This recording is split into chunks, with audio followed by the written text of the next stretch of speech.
We are now live and recording. Good morning, everybody. This is a special meeting of Darien Board of Education's Curriculum Committee. It is Thursday, June 8th. Our next meeting is TBD. We will be meeting with Dr. Amy Fettigan next, as this is Dr. Tramberg's last meeting with us in this curriculum subcommittee. I just want to take a quick word to say, quick moment to say thank you for all that you've done for our students, and we wish you well in the future. Thank you. I appreciate that. Today, we are talking about course offerings from grade 8 to grade 9 and some considerations for change and also some summer work. So I will turn it over to Dr. Tramberg. Good morning, everyone. And because Dr. Adley does this to everyone else, I'll say happy birthday to Dr. Adley. Today is a follow-up in part to our April meeting where we discussed potential changes to the English offerings for students in grades 8 and students in grade 9. Following that discussion that we had, some other questions popped up during that meeting about, well, what happens in the other content areas.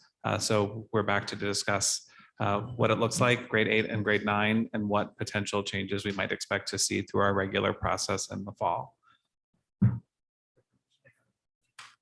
Great.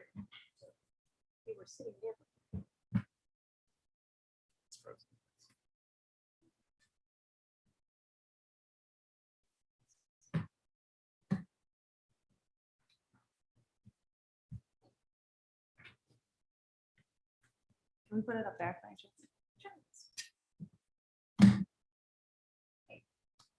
So as always, the spirit of the conversation today is connected to our mission and vision.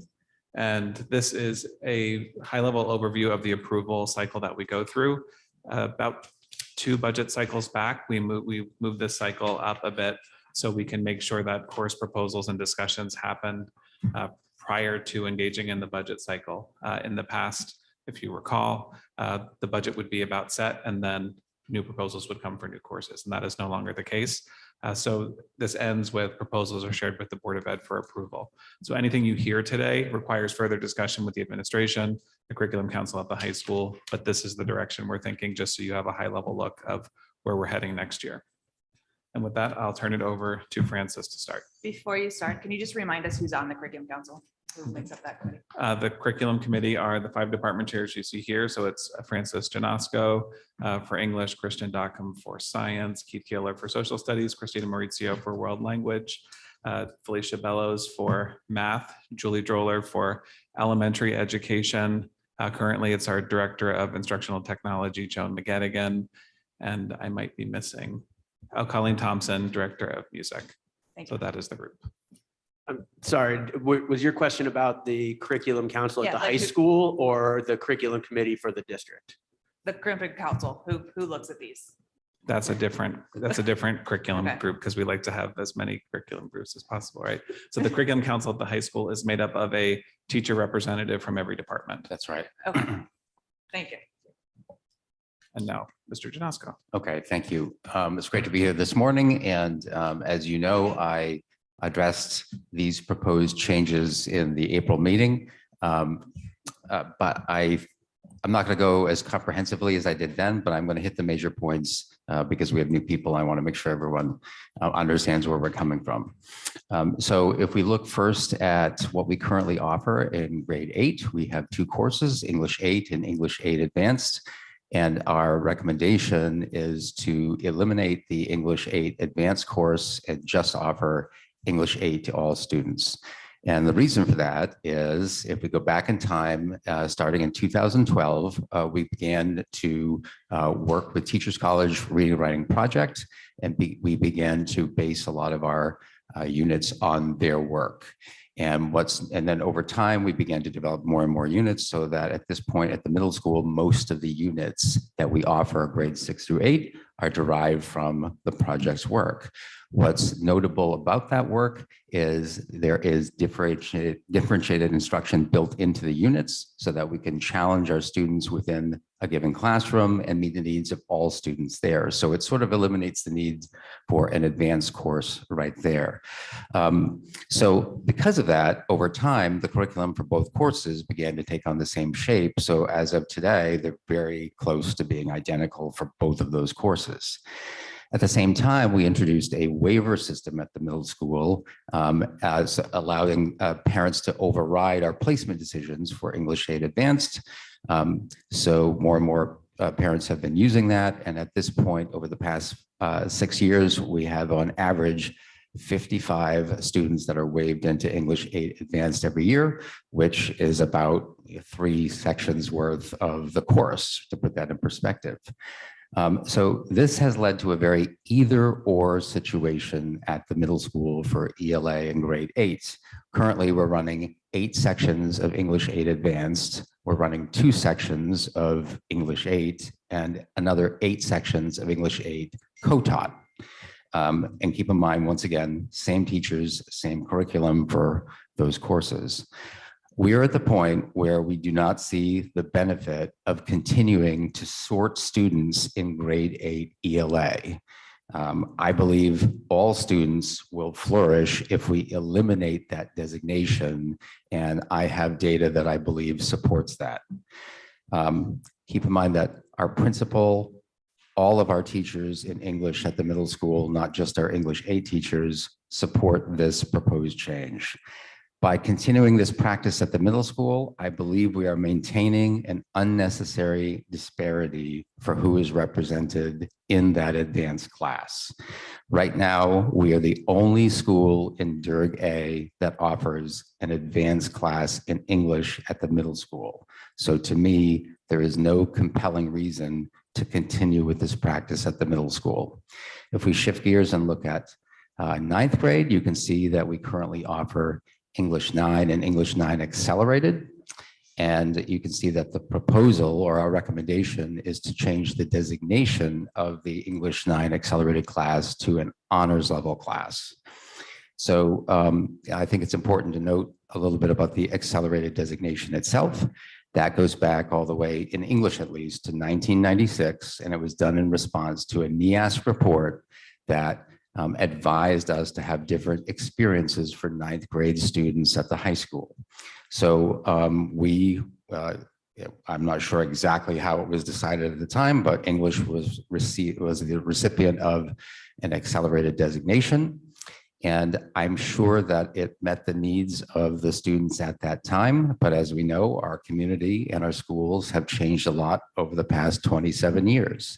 And at this point in time, I do not believe that that designation is appropriate for our students. Right now, before our students transition from 8th grade to 9th grade, we have a number of the top performing students in ELA in grade 8 who elect not to enroll in a course that is expressly designed for them. They do this for one reason. I mean, the primary reason I should say is that the accelerated course doesn't carry the grade weight that our honors and AP courses do. So it's a very practical matter of making that choice before they arrive at the high school. This is also the reason why every September at the high school, we see a great number of students who level down out of Accelerated 9. This past September, we had 19 students, which is about a section's worth of the course, who elected to level down out of the course. Now, as all of our department chairs do, we have the pleasure of meeting with all students who decide to either waive into a course or level down out of a course. So basically, we ensure that they have a conversation with us. I can tell you that I tried to persuade the students in Accelerated 9 to stay in the course, right? And I asked them about it. I talked about the other courses. We have a conversation about it, all the other things that they're taking. And the number one reason why they did not want to stay in the course was because it didn't carry the grade weight that, say, honors biology did. And now we may not agree with that decision making. I certainly don't, and I tried to challenge it. But I can tell you that although it doesn't seem maybe logical to us or it is logical for students, and it is a real thing, and it is a determining factor for most of the kids that level out of that course. I will tell you, so in terms of making this distinction change to the honors level, I can tell you that the majority of the English teachers at the high school support this change. And that we are the only, or actually, I shouldn't say that, only Joe Barlow and Darien High School in Durg A do not offer an honors course in English for incoming ninth graders. One last thing to consider about our present accelerated course, and it might be a question that you have, is the accelerated course really an honors level course that we're providing our student? And the answer is no, but it's complicated. And I would just invite you to try to put yourself in the position of a teacher of an accelerated course, because their task is to challenge the cohort of kids who they see before them, but not challenge them too much. And that is difficult over the course of a year. And what tends to happen is the course veers into honors territory from time to time, because there's nothing to compare it with except for the 300 level college prep course. For that reason, it's really just the accelerated course in general that we're trying to move away from and replace it with an honors designation. So I'm sure that there will be additional questions about this that will come about later. I'll address any of them now if you really want to, but I think you might want to hear my colleagues talk about their proposed changes if they have them. And I'd like to move on to talk about our summer curriculum plans, as we all are planning to do with you today. I'll just say, I'll give you a quick overview and just say that last summer, one great thing that we did with our English A team at the middle school, which is our grade 6 reading course, is we spent some time looking at research on integrating vocabulary lessons into the units that they have. So we did that work, and we also developed a mini unit in vocabulary that we placed at the beginning of the year. We had some great feedback from kids on those lessons. I think it was good work that we did. We're going to be doing the same thing this summer with our English B 6th grade writing course in terms of integrating grammar into the lessons there in a systematic way, including a standalone lesson that we'll do at the beginning of the year based upon grammar concepts. Last summer, we did a full course revision for English 10, and we designed it in such a way that it will integrate very smoothly into EduPlanet 21, which, as you all know, is the digital platform, curriculum warehouse platform that we're going to be moving all of our curriculum to. We're going to be doing the same thing with American Lit this summer. We're going to be doing a full course revision for that. And if you remember from the April 6th presentation that I did, I gave you a preview of trying to make our American Lit courses thematically different to offer choices to juniors along the lines of what we give to our seniors. So we're excited about offering that to our juniors, and you'll be hearing more about that. We'll be proposing that soon. Last summer, we did the curriculum for our 2 new courses at the high school, Literature of New York City, Digital Journalism, as well as doing some EduPlanet transition work for some units at the middle school and the high school. We'll be doing a great deal more EduPlanet 21 transition units at the high school and at the middle school this summer as well, as you can see.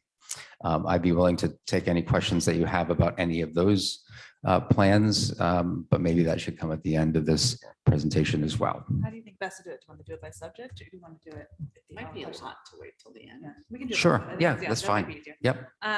My simple question, maybe it's simple, is the difference between accelerated and honors in terms of creating the course. Is that a lot of work, a little bit of work? How different do you see the 2 classes being? So help me out again. Is that the present way that Present they're accelerated. right? So Coming. I'll just say just presently, unlike in 8th grade, where really the curriculum is pretty exactly the same, I would say, at the high school level, the courses are very different. They have different readings, different expectations, different levels of complexity, different assignments. There's a couple overlaps in terms of some readings, but they're very different courses. So that's already in place. So you're not recreating the wheel, really, for this honors class. We definitely will do a review, and I know that we'll be making adjustments based upon the honors level. We'll be working with, say, the teachers of English 10 honors and making sure we coordinate it that way. But it's definitely different. It's definitely, as I said, it's hard to not have it veer toward honors level. But right now it's written as an accelerated course. Quick question. And I didn't have the data points here in the slide, so I appreciate you providing them. If we had an English 8 advanced and English 8, and they're supposed to, I guess, just by the labels be distinguished, and yet over time they've become the same, why wasn't there a course to make English 8 advanced more robust? Before the relationship started with Teachers College Reading and Writing Project, those courses were different, but they were different in terms of mostly what was happening was it was whole class novels and they just had different readings.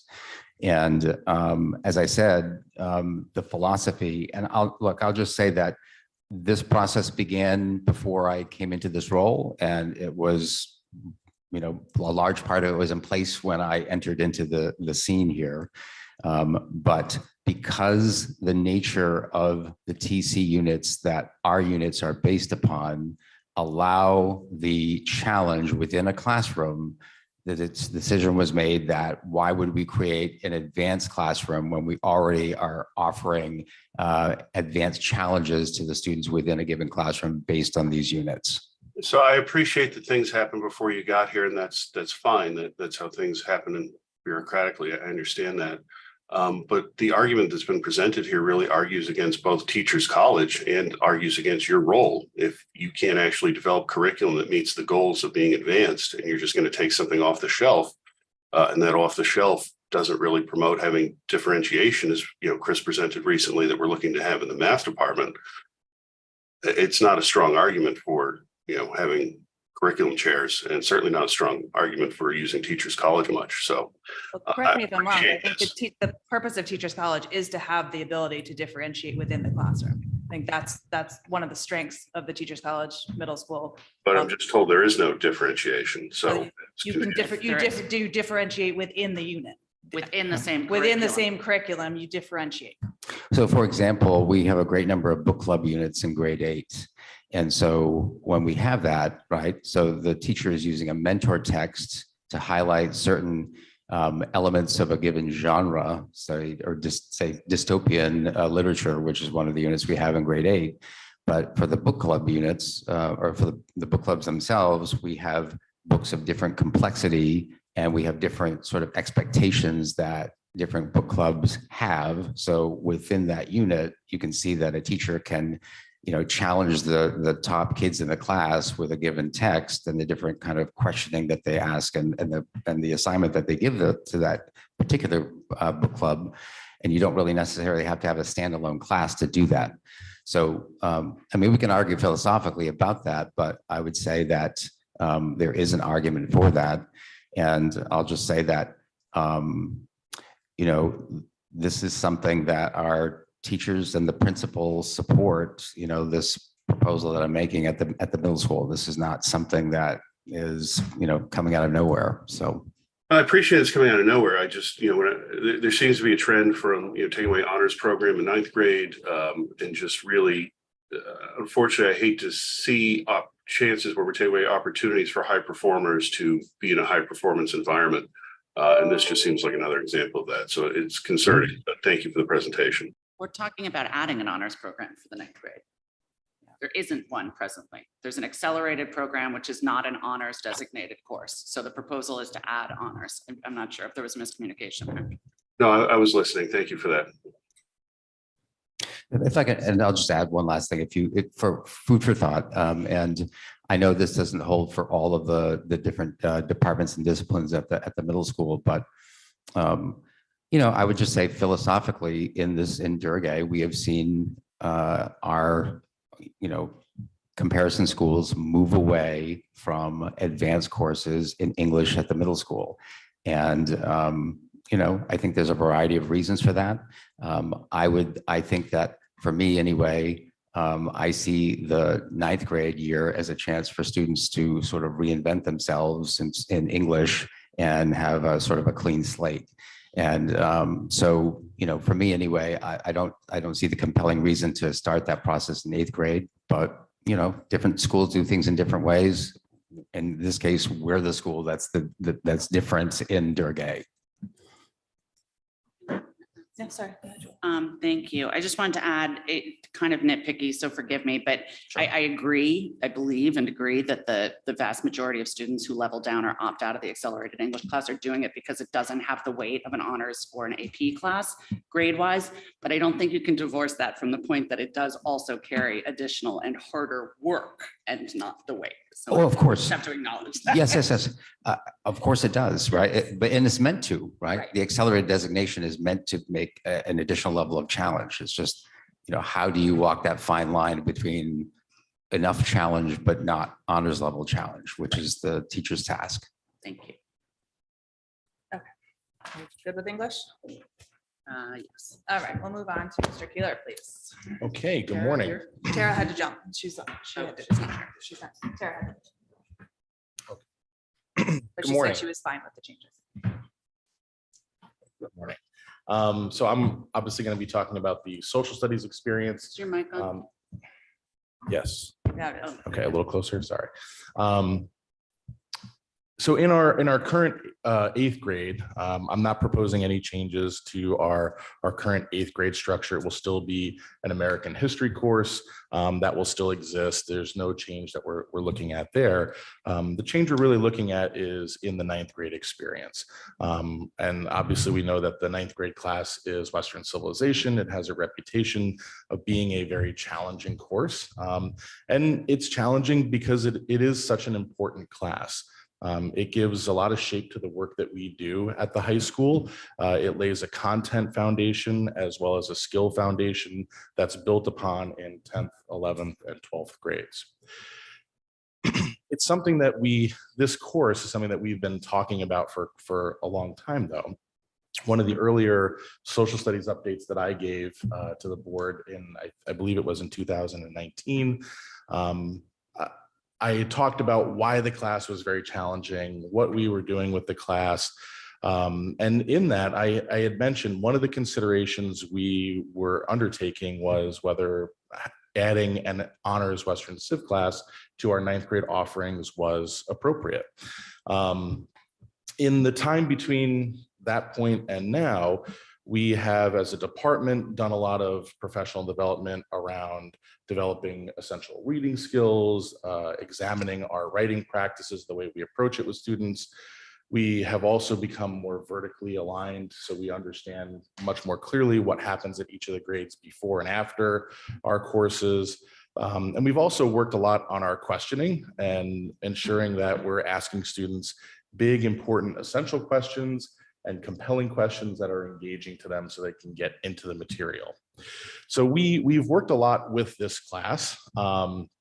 We've also engaged in discussions as a high school-based team, as a curriculum team, and even as the social studies department to talk about what this ninth grade experience should really look like and what would be most appropriate. This ninth grade class is one of the only classes at the high school that has a full range of students in it where there is no honors or accelerated counterpart. And so the range of students that we have in front of us is really quite large. And when we look at our 10th, 11th, and 12th grade classes, our core classes, our world studies, our American history, and our law and government, there's an honors or AP counterpart for each of those. And in those classes, we're able to really meet the needs of all of our students and ensure that we're pushing our honors level students and our college prep level students, our 300 level students in the same way. And that's really where we kind of come from in the proposal of adding an honors Western civilization course, is that we feel that the creation of this course is going to give us the opportunity to better meet the needs of all of our students. We'll be able to challenge them and support them in ways that are more tailored to where they are with their content understanding and their skill development. It's important to note that this is something that we have been talking about. It's something that we have kind of come to this conclusion that this is a good approach for us to take. But there's also a lot for us to still to consider. And so I'll just acknowledge that now that, we have to come up with a really good mechanism for placing students. We want to find a way to encourage students to challenge themselves always, but it has to be done in an appropriate way. And that means something very different for every student. And we touched on this a little bit the last time we were here talking about how we conference and talk with students and make sure that they understand the course expectations of the next course that they're going to move into. So finding ways to place students appropriately, finding ways to help students think about what course they should take is going to be really important. And obviously developing this new course is going to be really important as well. So those are a few of the kind of the things that I think are worth mentioning. We want to be really conscious that we give students an opportunity to excel, but we also are not pushing it so that every single student feels they have to take this, because that may not be fitting either. And in terms of our summer curriculum work, just kind of shifting gears very dramatically now. Last year, we did work in a variety of our classes. We did a couple of middle school, a couple of high school classes. We were really starting to look at developing our EduPlanet 21 stage 1 course and unit information for some of these classes. We didn't get to do as much as we wanted to. There was just a variety of conflicts with schedules and as we did last year. But this year we're on track to have a really robust summer, few weeks of summer curriculum writing. Basically, all of our core graduation classes are going to get focused on this year. We're going to have, hopefully, all of that will be ready to go.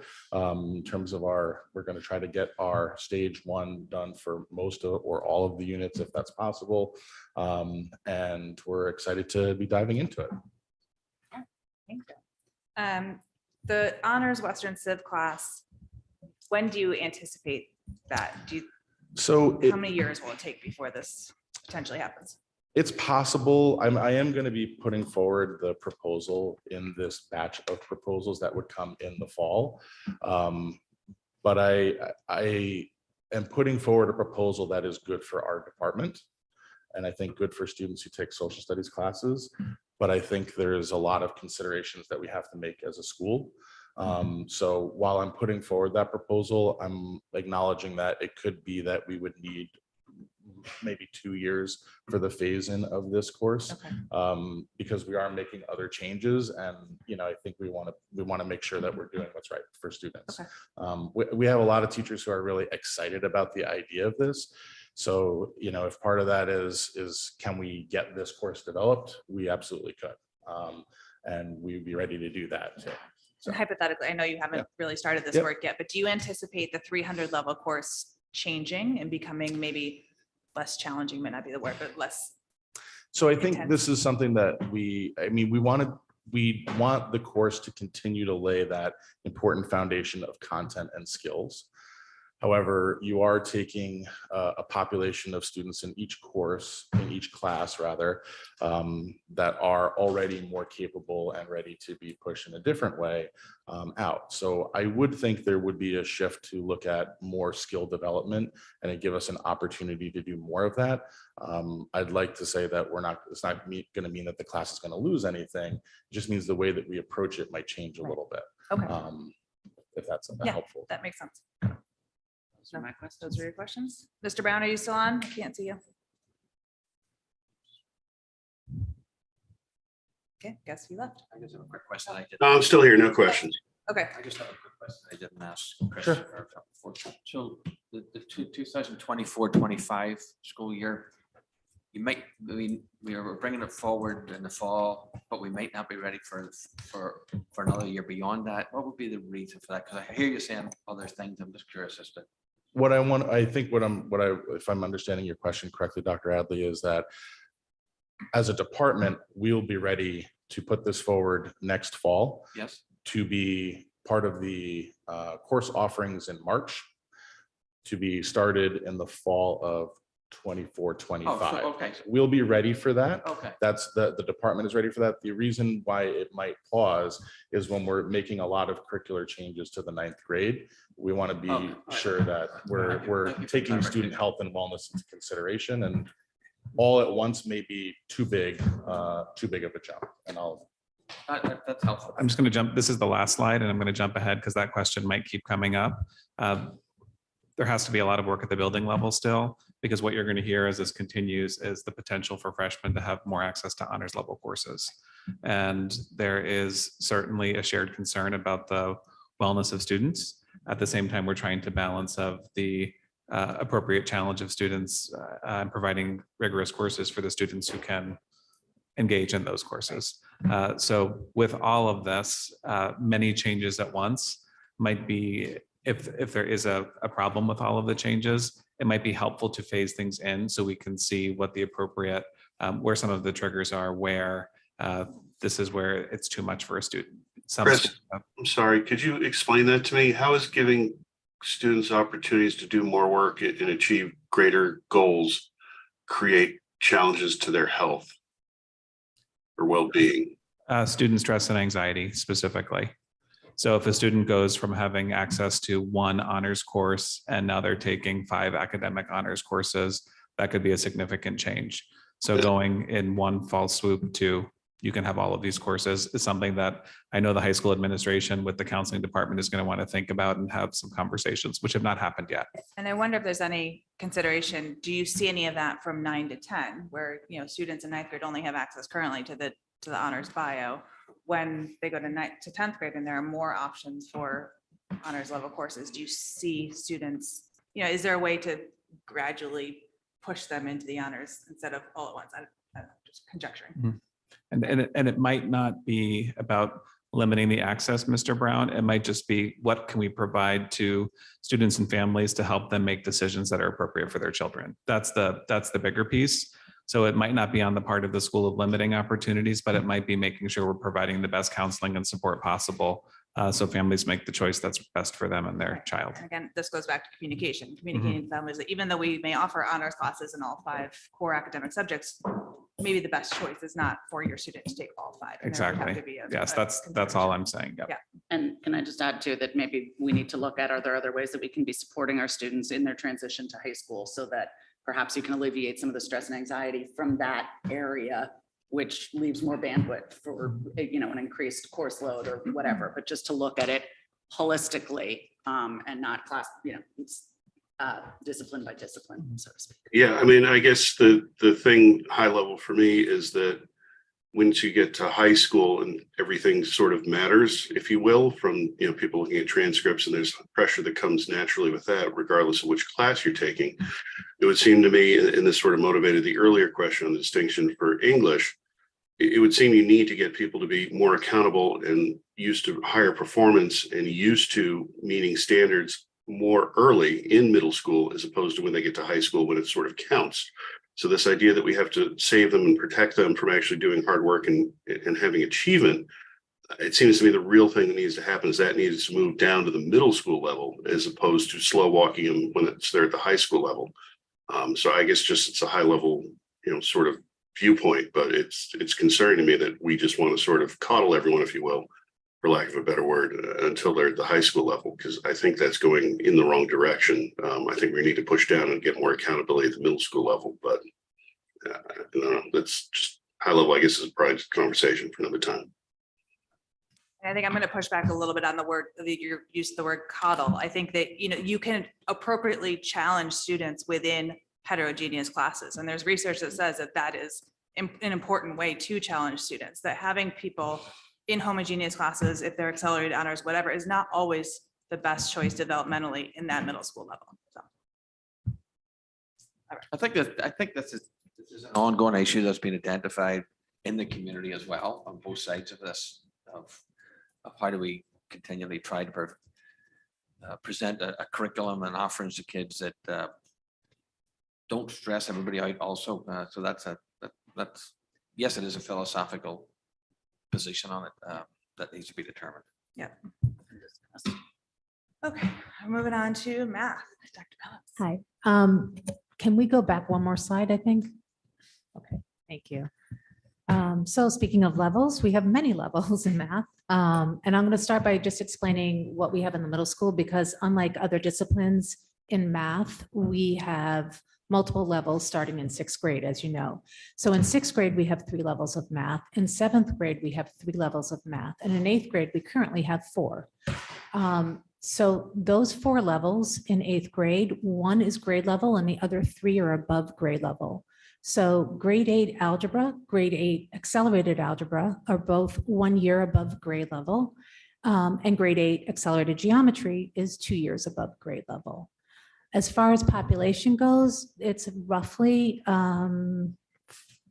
at 10% or less at accelerated geometry, between 40 and 50% at the grade 8 algebra or accelerated algebra, and then 40 to 50% at grade 8 pre-algebra. And I'm sure with the numbers I just threw out there, they're not adding up to 100, but it's in that range because it fluctuates every year.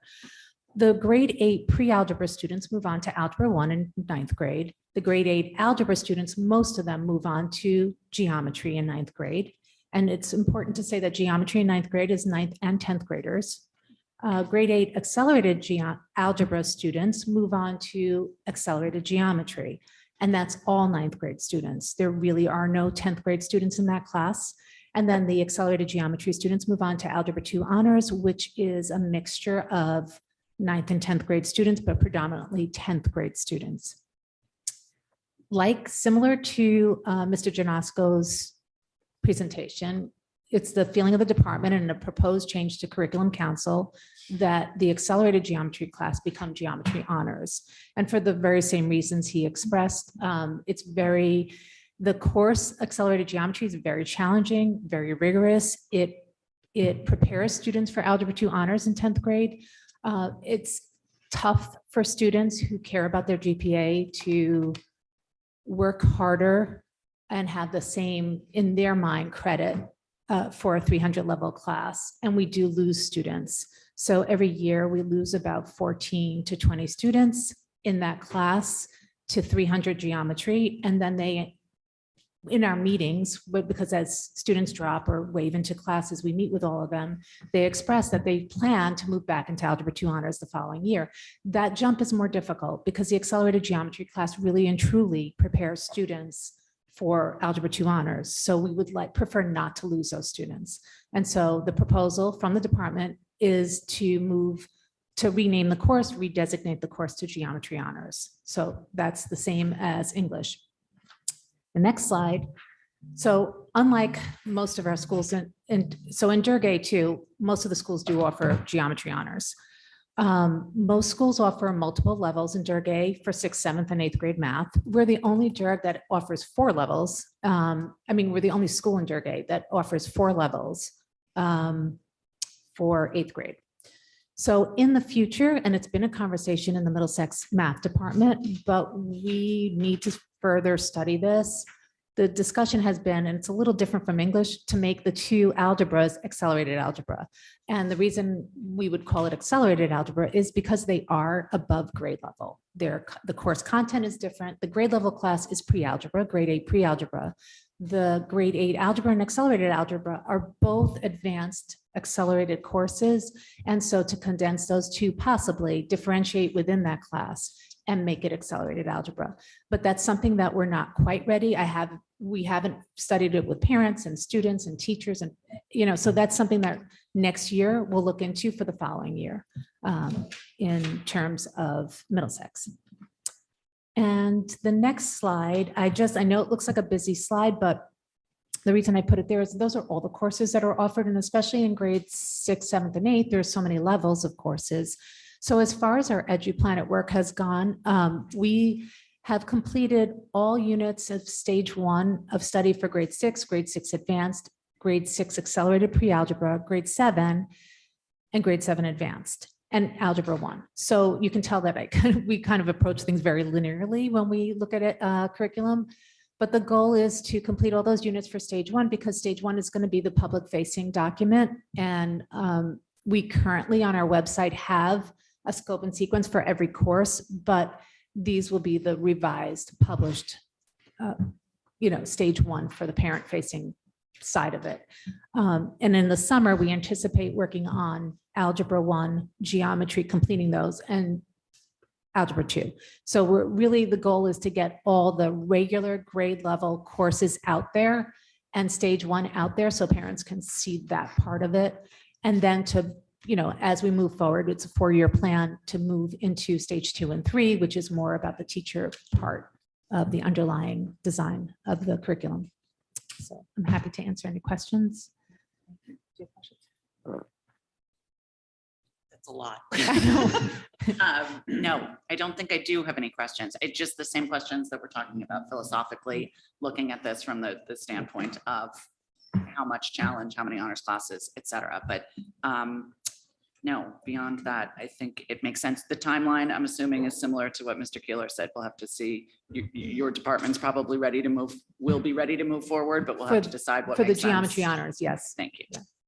I think not necessarily about the current course or pros courses, but can you just speak a little bit to why math is different and why we are tracking in math, but not in other subjects? Why is that developmentally appropriate in the middle school level?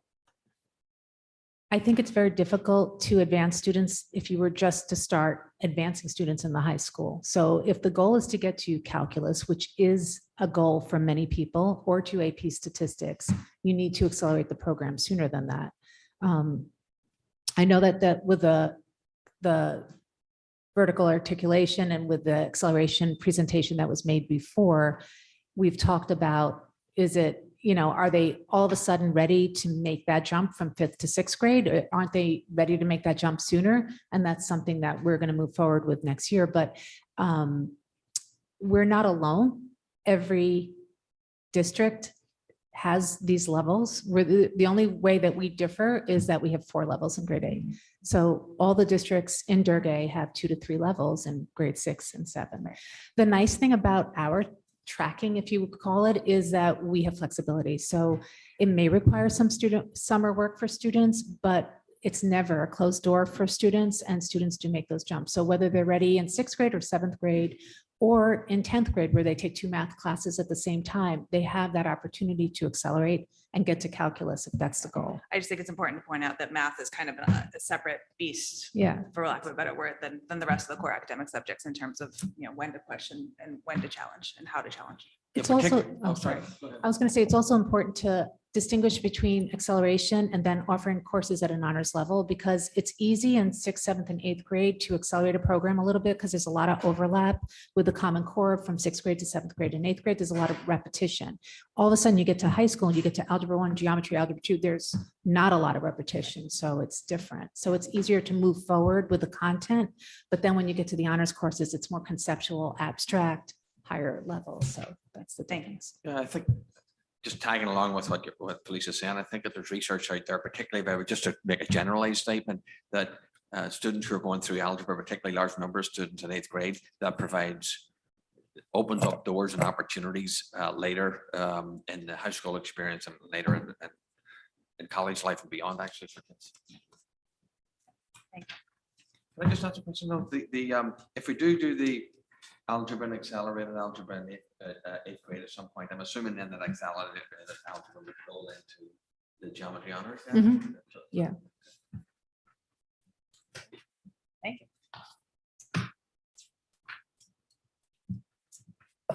Good morning. So my current sequence is not going to be changing based on where we've done some of our curricular work over the past 6 years. So I'm really more focused on how we've gone about transitioning and supporting the transition from 8th to 9th grade. Our Science 8 course is a heterogeneous course based on the middle school NGSS performance expectations. And we've spent a significant amount of time revising our middle school curriculum to meet those performance expectations over the past 6 years. In the shift from 8th to 9th grade, our 9th grade biology courses are also aligned to the high school NGSS life science performance expectations.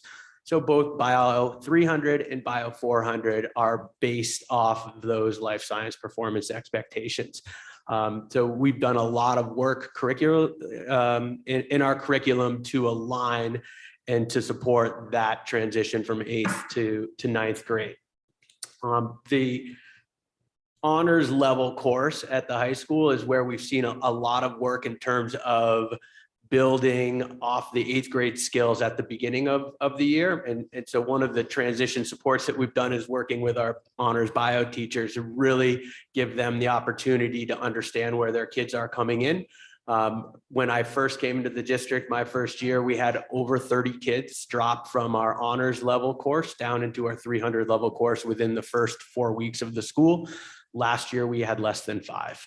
And so really what we've seen is an increase in the number of students taking our honors level courses coming out of 8th grade and a decrease in the number of students that are dropping. So we've really seen some very positive gains in terms of the support and in terms of that transition that we've over the course of the past 6 years. And so that really hits upon that vertical alignment work that we've been focusing on within our department to provide our students with the skills in 8th grade that are going to allow them to be successful, whether they're taking 300 level biology or our 400 level honors course.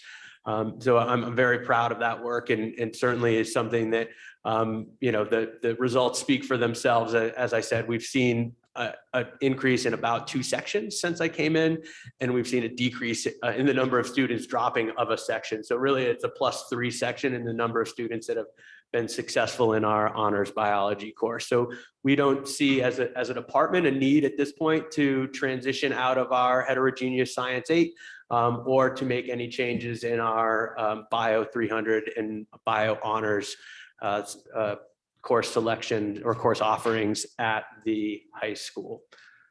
So with that being said, I can talk about the work that we've done in our science units.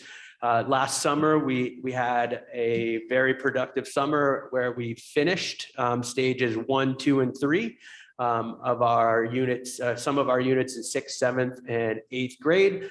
Our 9th grade bio honors focused on creating that standards-based scope and sequence, aligning their units to our next generation science standards, and really intertwining some of the AP bio standards to increase the rigor and increase the complexity of the content to make sure that we're still teaching at an honors level and that it's not just the same set of standards at bio 300 and bio 400.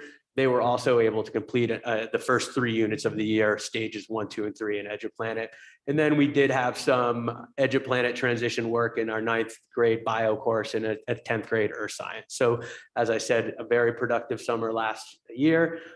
This summer, based on our 4-year plan moving forward, we're going to continue the work at middle school and making those units complete in EduPlanet.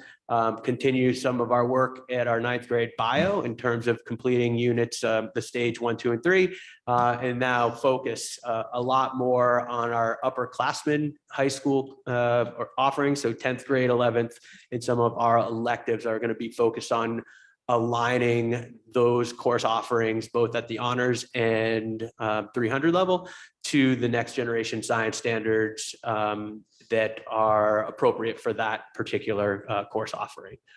So that gives you sort of an update as to what we've done and where we're going in terms of this summer. Thank you.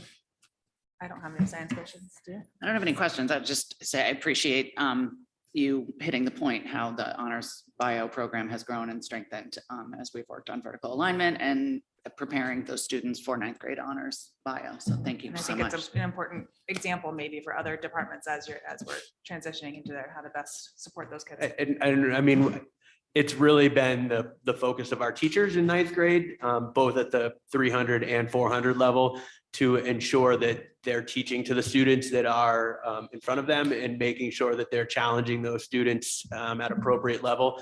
And really, it's a direct result of our alignment with the next generation science standards and the ability of our teachers to differentiate within the context of those standards at the 9th grade level. That is, it's been a really positive shift for everyone involved. Thanks, great. Thank you. And I'll represent the business department quickly. First on the slide of potential new courses that are coming. So AP Business Principles is one of those that's available for the first time in 24-25. Just like we have a responsive curriculum, we also have responsive course offerings, and cybersecurity is an increasing field. So there is a proposal in the works to address cybersecurity, as always, making adjustments to CAD and electronics to meet the needs of student interest. Investing in personal finance, it's not officially a graduation requirement, but that's in the works again. It was once upon a time, then there were changes, and now it sounds like it's coming back. From my recollection, it was a 1/4 requirement, which makes, for high school schedulers, it's a nightmare to schedule a quarter-long class. And to teach that class, you could be a business teacher, a math teacher, or family consumer science. So I think that's working its way back in. It went away when they made the big STEM requirement and the big humanities requirement. But not having students have financial literacy is a bit of a loss in many places. Is this required for all to take or required to offer? It is required for all students to take, as it was back in, I think it was 2022, the old 2022 requirements, not the 22 from last year. But there is a way out of it. If you are in AP economics, I believe that was a way to not have to take it. Not that financial literacy and AP economics are the same thing, but there's some rationale there. The department has done a lot of work at looking at pathways, and I'll move away from this slide into this next one. Not to be overwhelming, but this takes a look at all of the different electives, potential areas of interest, and what a pathway might look like 9th through 12th grade. So when they're thinking about new course offerings, they look at where potential gaps might be, not only for preparing students with those skills, but for students that really have this interest. Is there a 4-year pathway for them to stay integrated into that program? So those are some of the changes you will see there. And I can certainly answer any questions if you have them. Right. Chris, sorry, Yes. I had a quick question on the slide talking about pathways. Step 3 talks about assessments shifting from traditional to authentic. Could you distinguish the two, please? So a traditional assessment might be a multiple choice true false question about just facts related to a discipline versus an authentic assessment. If you're in an accounting course, you're actually going to go through an actual task that an accountant would go through rather than just answer a series of questions about a process. So as real world as possible. Awesome. Thank you, Chris.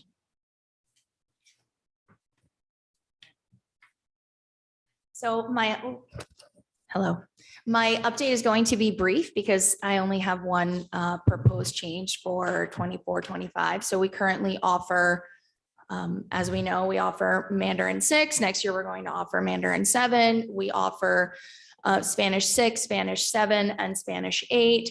Similarly with French, French 6, French 7, and French 8. We don't have leveling at the middle school, but in the transition to 9th grade, we currently offer French 2 and French 2 accelerated. So similar to what Mr. Janasco presented for English, we're sort of in the same boat where students who would normally be great candidates for the accelerated class are opting to not take it. They're taking regular French 2. They are continuing in the program. They are staying in the program. But we think it best to offer the opportunity to take French 2 honors instead of French 2 accelerated. Sarah, you asked, Ms. Parent, I'm sorry, you asked Mr. Janasco a question previously about the work that change would entail. And also, why are we offering it in 24-25 and not 23-24? And so I'd like to answer that for us as well. It is going to require curriculum revision, but it will not require an overhaul. We're not creating an entirely new class. French 2 is working well as it is. We're actually revising those units this summer, which you'll see in a moment. But when we make the shift to honors, the honors course will align to French 2. There'll be differentiation in expectations, obviously, in tasks, the amount of review that teachers will have to do to get the students prepared for entering high school. But we're not reinventing the wheel. We won't have to start over. We already have a really strong base in the accelerated class. This is also to align French to Spanish. The students that take Spanish at Middlesex, once they enter DHS, do have the opportunity to take Spanish 3 honors. This is a change that we enacted in September of 2020. That current cohort of students just took, a majority of those students just took AP Spanish language and are now going into very exciting AP Spanish literature next year. Over 200 students took AP Spanish language this year. That's a mix of juniors and seniors. Many of those students those current juniors are going on to AP Spanish literature. This year we had 4 students, next year we have 39. So this opportunity to give students access to an honors class in a language that they've been studying for 3 years and in some cases 8 years is really working. The students are staying, and the department is at the high school is in support of making that change, but also my colleagues at the middle school feel that they are ready and that the curriculum revisions that are in place currently will accurately prepare students to enter into an honors class. Can you remind us? So we just added that second Spanish AP, right? Will we have to do that for French? No, because French, there is not There is a not French another. literature Okay. course, yeah. No. But they still will have the opportunity to take a 4th year of French because we currently offer a French 5 class. Okay. Yeah. And so in terms of curriculum writing, I touched upon this when I did my update to the group earlier this school year, but in the summer of 2022, we completed all units in French 6 and Spanish 8 at the middle school, and in French 2 and Spanish 4 and 4 honors at the high school. All units means stages 1, 2, and 3. So these courses are done. Spanish 8 this year went through what's called a curriculum audit. So the teachers that were responsible and tasked with writing that curriculum, and again, writing in our case was just taking the curriculum that has existed and that we've been using for several years and aligning it to standards and putting it in UBD format into EduPlanet. They participated in presenting those units to other members of the department, and they were able to go into it and say, oh, is it aligning here? And so they went through this really looking for a very evidence-based process where they were able to go in and make sure that it was actually what we want it to be, that it's aligning to all the standards that we need it to align to. And we look forward to going through that process again with French 6, French 2, and Spanish 4 and 4 honors this current school year, this coming school year. And in this summer, we're going to do the same in French 6, French 7, Mandarin 6, Spanish 1, Spanish 2, and Spanish 3, and Spanish 3 honors. French 6 and 7 during the school year, we did a revision to the scope and sequence, taking what we currently have that's been working really well, and it's already in UBD format, and just making sure that we're ready to do the work in the summer. Mandarin 6 was a new course this year. It will continue next year with a new cohort of students. And so in this case, we're not entirely starting from scratch because we already have had a plan for what was going to be taught and everything went really well. But now we're at the stage of, okay, now we have to actually write curriculum. Did everything go well? Are we teaching what we want to teach? Is this an ideal learning experience for students? And we're going to jump right into EduPlanet with that. And then Spanish 1, 2, 3, and 3 honors already have curriculum. It's already in UBD format. We just have to align it to what we have to do in EduPlanet.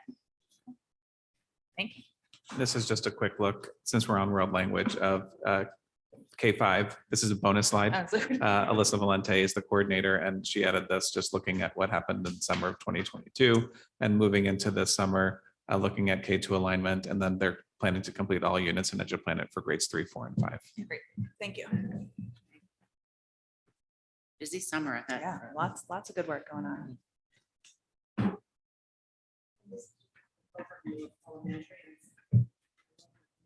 Hearing all these great things that you're doing, and so humbling to see how we're building a foundation, but elementary is such a different animal. Our work resources. We have 5 schools and multiple grade levels across. Is your mic on, Julie? No. Can you hear me now? Yes, thank you. Okay, sorry about that. Yeah, so we have five schools and multiple classes. So our work, we have a primary resource that is our curriculum, but we also use other resources. So for us, it's more focusing on what are the standards and how do we know that students are achieving what we want them to achieve and what does our instruction look like? So our focus for this summer is really thinking about assessments, like formative versus we sort of have the mindset of summative assessments. We're assessing after our chapter tests or our benchmarks. And how do we know how kids are growing across the year, and we're progress monitoring within our instruction and differentiating in the moment. So that's our big work. In math, we are embedding fact fluency instruction. We want to move away from timed fluency tests, which are stressful, and all the research that we've been studying says that that is not a way for kids to learn or demonstrate their understanding of math facts. It's all about strategies. So that's something that we're working on this summer. And we're also working on some anchor tasks as part of our curriculum, which is sort of a shift in the way we teach, giving an open-ended task that all students can access at different levels, but it requires the students to be thinking. It's more of an inquiry-based task rather than starting with the teacher showing strategy and kids sort of mimicking it. So that's a big shift for us. We are looking at a 4th grade word study, particularly with this cohort that we have coming into 4th grade, because they were the COVID class in kindergarten, they were hybrid in 1st grade. So we're seeing some gaps, but what we're noticing as we're looking at data is that it is not everybody. So we're looking at a way to differentiate that. And then in science, we are pulling together nonfiction text sets that align with our science units. So we're really excited about that. Quick question, is there PD coming with if you're switching the anchor text into inquiry-based? Yes, Bonhor is coming back next year. Yep. Mhm. We spoke to the student wellness piece, so I won't say it again. Okay. Further questions? Go for it. Chris, is this everything we would expect to see in the fall coming to the full board? We didn't talk about anything music related. I know you covered the business piece of it, but might there be? And if we don't know, that's fine. It's like more a question of if we do know that this is comprehensive. There could be a couple of things coming from music. Okay. I don't see anything coming from art. Okay. So yes. Okay. Thank you. No, just that the principals themselves are sharing at an earlier stage by the end of the year some of the budget initiatives. So that discussion is still open a wee bit. Preponderance of what the year is going to happen. But that discussion is still open, and the board will hear that at the retreat. As to it doesn't even exclude at that point, but you're likely to hear sooner than later about anything. I think we all appreciate hearing sooner rather than later. Just to be clear, we do have, in terms of science at DHS, we do have a number of proposals that will be coming forward in the fall, but are not related to 8th and 9th grade at this point. Okay. But just to be clear and answer that question. Yeah. Okay, thank you. Can I have one more? Yes. Thank you. So I think we've talked a lot about the need for us to have the discussion philosophically about having how many honors classes are appropriate for 9th grade, et cetera, just to cover that off completely. The other piece I want to make sure that we talk about early and often is how we will communicate any of these changes or considerations even as we move forward. Because not only are we talking about a number of changes, but we're also talking about engaging a group of parents who may not be paying attention to this right now. I have to say, I've had more conversations than I can count with parents who even have 9th graders and don't understand the difference between an accelerated designation and an honors designation. So we have to engage, educate, inform, or we run the risk of people feeling like something happened under cover of darkness and no one informed them, or just general confusion. So I think we have a lot of work to do on that front as we work through this process. And the course selection process starts in January, correct me if I'm wrong, right? 8 to 9. So there's going to be able to have a lot of communication prior to that so that parents are informed of what is changing. And any further? No? All right, public comment. There's nobody in our. Hi, I'm sorry. Oh, sorry, Dave. Before we get to public comment, if you don't mind, I had a couple questions about this EduPlanet 21. Because I see that in the memo, Chris, and I see references to it throughout the presentation, the work of porting over into that tool. And I know, Chris, you said it's a 4-year process to make that move. So I guess since we have the department chairs here, the question is, just looking at this tool in the 4 years, like who picked this tool? Was this the department chairs? Did Chris pick it? Like where did this come from? And I guess just sort of like, why is it 4 years? Like what tools are available to expedite porting things over? And so that was just sort of a general ask. We reviewed it as the curriculum leadership team. There aren't too many curriculum warehouses that are available, but EduPlanet 21 is the only platform that is exclusively related to Understanding by Design, or UBD, and that's our platform. So they really cater to the exact model. Others really cater and customize, and we didn't need that option. This is a pretty affordable option at the same time as it's a robust tool. The 4 years was just to give appropriate space and time in order to migrate everything over. What happens in many places, the curriculum was living in Google Docs. And as you can imagine, when many people have shared access to a Google Doc, things can get lost and changed pretty easily. And this is an attempt to make sure that it is in a place where it can't be changed with ease and everyone has access to the same material. And the most important piece was this was in response to a request for more curriculum transparency, that parents would be able to see curriculum looking the same across all content and all grade levels from K to 12. And this tool is one that would deliver on that. Got it. So those are going to be follow-up questions in terms of transparency. I see that they're allowed to provide greater information and greater visibility into the curriculum to different stakeholders, shareholders.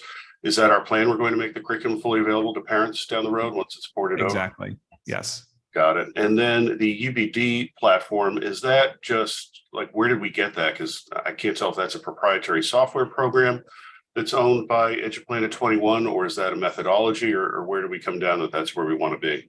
Understanding by Design is probably the most widely used curriculum framework in not just the country, but the world. It's by American authors Grant Wiggins and Jay McTighe. And I actually have a little bit about it in our Monday presentation. Got it. And then the only other question at the moment is that I know we're in the middle of looking at Power School, and I see that's a 3-year role to implement. And I also see that Power School has a sister product that's in their same ecosystem to provide the SIS, or Student Information Management System. So I guess the question is, why did we get EduPlanet, which presumably doesn't talk to the Schoolology platform, which is going to sync into Power School? Like, why is UBD so important that we didn't get something that perhaps would actually integrate systems wise? Schoology is a different tool. So our equivalent to Schoology is actually Google Classroom. So they're used for different things. So districts that are using Schoology are often not using, it would be strange if they were using Google Classroom at the same time. So it's not necessarily a warehouse for the curriculum itself. Okay. Moving on to public comment. I see John has his hand up. Morning, everybody. Thanks for the presentation.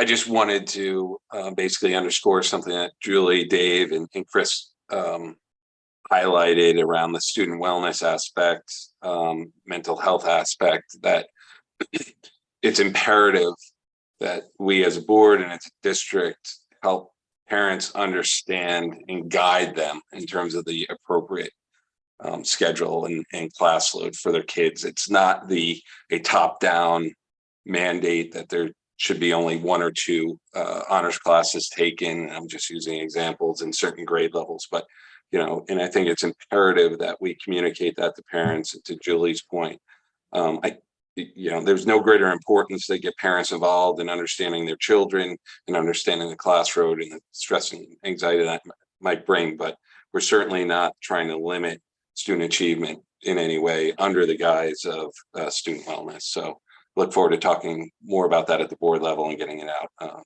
in communications. Thanks. Thanks, John.